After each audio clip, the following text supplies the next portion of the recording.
اعوذ باللہ من الشیطان الرجیم بسم اللہ الرحمن الرحیم۔ اب دوسرا گروہ، ان الذین کفروا سواء علیہم انذرتہم ام لم تنذرہم لا یؤمنون، یقیناً جن لوگوں نے کفر کیا، اور یہاں مراد کیا ہے؟ جو کفر پر اڑ گئے۔ اس کو ہم تعویل عام میں نہیں لے سکتے، اس لیے کہ اگر تو ہم اس کو عام میں لے لیں گے تو اس کے معنی تو یہ ہوں گے جس شخص نے کسی وقت کفر کیا اب وہ ہدایت پر آ ہی نہیں سکتا۔ نہیں، یہ بات نہیں ہے۔ کوئی کفر میں ہے، وہ غالطے کی بنا پر ہے، عدم توجہی کی بنا پر ہے، حق اس پر واضح نہیں ہوا ہے اس لیے ہے، تو آپ اسے سمجھائیں گے، انذار و تبشیر سے اسے فائدہ ہو جائے گا، واعظ و نصیحت سے اسے فائدہ ہو جائے گا۔ ایک وہ ہے کہ جو حق کو سمجھ کر پہچان کر اور پھر اڑ گئے، ضد کی وجہ سے، ہٹ دھرمی کی وجہ سے، تعصب کی وجہ سے، تکبر کی وجہ سے، حسد کی وجہ سے۔ ان الذین کفروا، ایسے لوگوں کا معاملہ کیا ہے؟ سواء علیہم انذرتہم ام لم تنذرہم لا یؤمنون، برابر ہے ان کے لیے خواہ آپ انہیں سمجھائیں خواہ نہ سمجھائیں، ڈرائیں نہ ڈرائیں، انذار فرمائیں نہ کریں، لا یؤمنون، وہ ایمان لانے والے نہیں۔ وہی بات جو میں نے کہی تھی کہ سوتے کو جگایا جا سکتا ہے، جاگتے کو کیسے جگائیں؟ ختم اللہ علی قلوبہم وعلی سمعہم وعلی ابصارہم غشاوہ، ان کے دلوں پر اللہ نے مہر کر دی ہے۔ کیوں کر دی ہے؟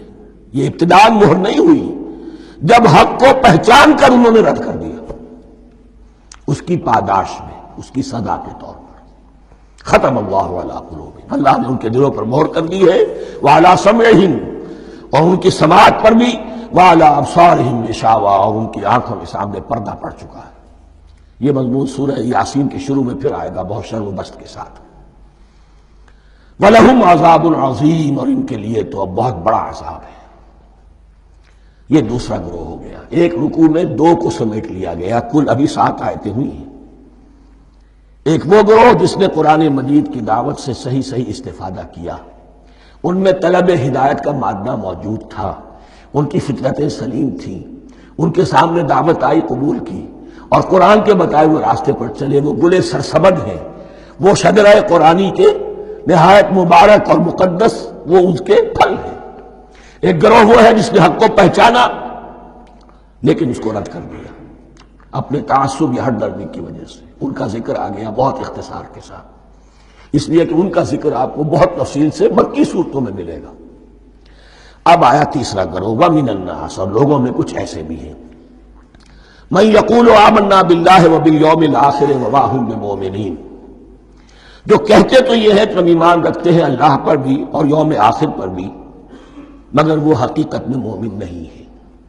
یہاں ایک بات سمجھ لیجئے، اکثر اور بیشتر مفسرین نے اس تیسری کیٹیگری کے بارے میں یہی رائے قائم کی ہے کہ یہ منافقین مذکور ہیں یہاں، اگرچہ لفظ منافق یا لفظ نفاق نہیں آیا یہاں، لیکن مولانا امیر احسن اصلاحی صاحب نے ایک رائے ظاہر کی ہے جو بڑی قیمتی ہے۔ وہ یہ کہ یہاں ایک کردار کا نقشہ کھینچ دیا گیا ہے، غور کرنے والے غور کر لیں، دیکھ لیں، جس پر بھی وہ چسپاں ہو جائے۔ اور بالفعل جب یہ آیات نازل ہو رہی تھی تو دو طبقات پر یہ کردار نگاری جو ہے، یہ جو شخصیت کا ہیولہ کھینچا جا رہا ہے، وہ دو کے اوپر راست آ رہا تھا۔ ایک علماء یہود، وہ بھی کہتے تھے کہ ٹھیک ہے محمد جو کہہ رہے ہیں ہم بھی اللہ کو مانتے ہیں، آخرت کو بھی مانتے ہیں، اسی لیے یہاں رسالت کا ذکر نہیں ہے۔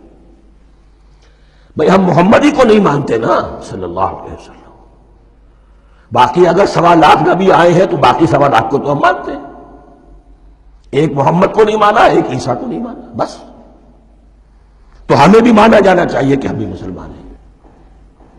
ایک یہ ان کی رائے ہے، اور واقعہ یہ ہے کہ یہاں اس طریقے کا تذکرہ ہو رہا ہے کہ جس سے ان کا کردار بھی جھلک رہا ہے، روح سخن ان کی طرف جا رہا ہے۔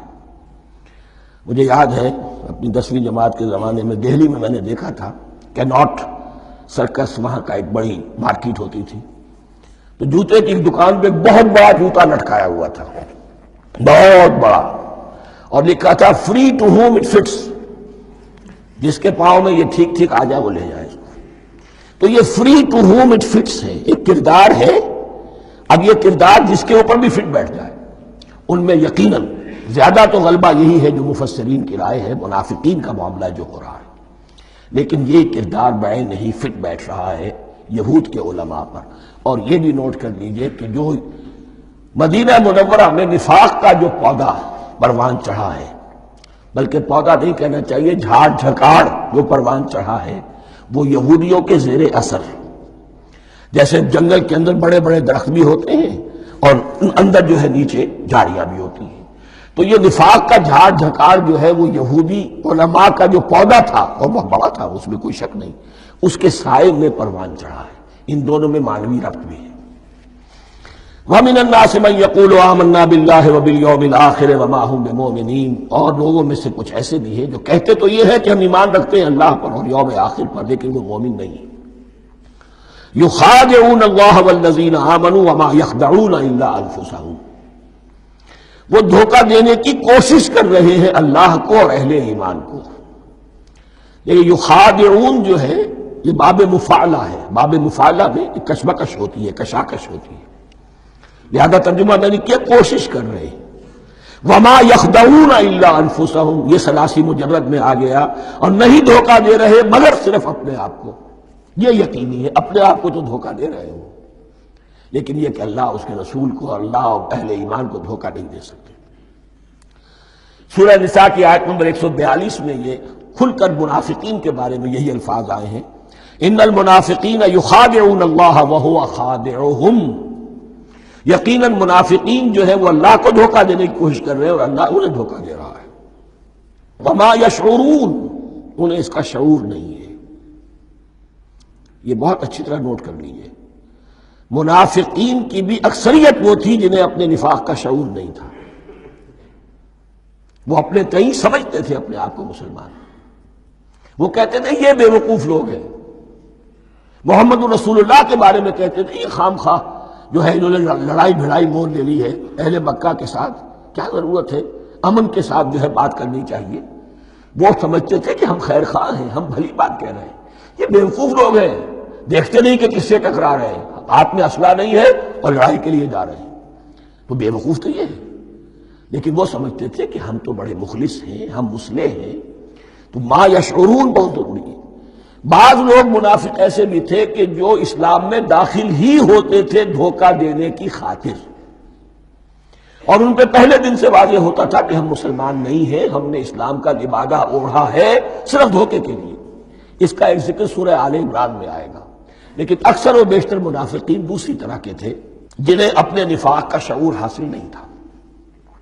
فی قلوبہم مرض، ان کے دلوں میں ایک روگ ہے، بیماری ہے۔ یہ روگ اور بیماری کیا ہے؟ ایک لفظ میں اس کو تعبیر کیا جائے، کردار کی کمزوری، ویکنس آف کیریکٹر۔ ایک شخص وہ ہوتا ہے کہ جو سمجھتا ہے یہ حق ہے، حق سے بھاگا بھاگ، اب جو ہو سو ہو۔ ایک حق کو حق پہچان کر رد کر دیتا ہے، وہ کافر ہو گیا۔ ایک حق کو حق پہچان کر آیا تو صحیح، لیکن ویکنس آف کیریکٹر کی وجہ سے قوت ارادی کمزور ہے، آخرت بھی چاہتے ہیں، دنیا کو بھی ہاتھ سے دینے کو تیار نہیں، یہاں کا بھی کوئی نقصان نہ ہو اور آخرت کا بھی سارا بھلا ہمیں مل جائے۔ یہ وہ لوگ ہیں در حقیقت کہ اس کو کہا روگ۔ فی قلوبہم مرض فزادہم اللہ مرضا، تو اللہ نے ان کے مرض میں اضافہ کر دیا۔ یہ اللہ کی سنت ہے، آپ حق پر چلنا چاہیں حق کا راستہ آپ کے لیے آسان کر دے گا، آپ برائی کی طرف جانا چاہیں بڑی سے بڑی برائی آپ کے لیے ہلکی ہوتی چلی جائے گی، کوئی خاص بات ہی نہیں، چلو یہ بھی کر گزرو، جب یہ کر لیا تو یہ بھی کر گزرو۔ اور اگر آپ بین بین لٹکنا چاہیں تو اللہ اسی پہ چھوڑ دیتا ہے، ٹھیک ہے آپ سمجھتے ہیں ہم کامیاب ہو رہے ہیں، ہم نے مسلمانوں کو بھی دھوکہ دے لیا، وہ ہمیں مسلمان سمجھتے ہیں، اور یہودیوں کو بھی دھوکہ دے لیا، وہ سمجھتے ہیں کہ ہم ان کے ساتھی ہیں، تو سمجھا کامیاب ہو رہے ہیں، حقیقت میں کامیابی نہیں۔ فی قلوبہم مرض فزادہم اللہ مرضا ولہم عذاب علیم بما کانوا یکذبون، اور ان کے لیے تو دردناک عذاب ہے۔ عذاب عظیم کا لفظ آیا تھا اوپر کفار کے لیے، وَلَهُمْ عَذَابٌ عَظِيمٌ، 7ویں آیت ختم ہوئی، اور عذاب علیم کا لفظ آیا یہاں، ان کے لیے دردناک المناک عذاب ہے۔ بما کانوا یکذبون، بسبب اس جھوٹ کے جو وہ بول رہے تھے۔ وَإِذَا قِيلَ لَهُمْ لَا تُفْسِدُوا فِي الْأَرْضِ، اور جب ان سے کہا جاتا تھا مت فساد کرو زمین میں۔ مراد کیا ہے اس سے؟ کہ جب محمد کو مان لیا کہ اللہ کے رسول ہیں، اب ٹھیک ٹھیک پیروی کرو، ان کے پیچھے چلو، ان کا حکم ہے تو جنگ کے لیے نکلو، ان کی طرف سے تقاضا آتا ہے مال پیش کرو، اور اگر تم اس سے کتراتے ہو تو فساد مچا رہے ہیں، جماعتی زندگی کے اندر فتنہ و فساد پیدا کر رہے ہیں۔ وَإِذَا قِيلَ لَهُمْ لَا تُفْسِدُوا فِي الْأَرْضِ قَالُوا إِنَّمَا نَحْنُ مُصْلِحُونَ، وہ کہتے تھے نہیں ہم تو صلح کرانے والے ہیں، اصلاح کرنے والے ہیں، ہم چاہتے ہیں لڑنا بھیڑنا کوئی اچھی بات نہیں ہے، ٹکراؤ تصادم یہ کوئی اچھے کام تھوڑا ہی ہے، بس ٹھنڈے ٹھنڈے دعوت دیتے رہو، جو چاہے قبول کر لے جو چاہے رد کر دے، خام خواہ یہ ٹکرانا اور یہ جنگ کرنا اور اللہ کے دین کو غالب کرنے کے لیے یہ قربانی دو اور یہ مصیبت جھیلو اور یہ مشقت برداشت کرو اور یہ چیز چھوڑو اور یہ ترک کرو، یہ کاہے کے لیے؟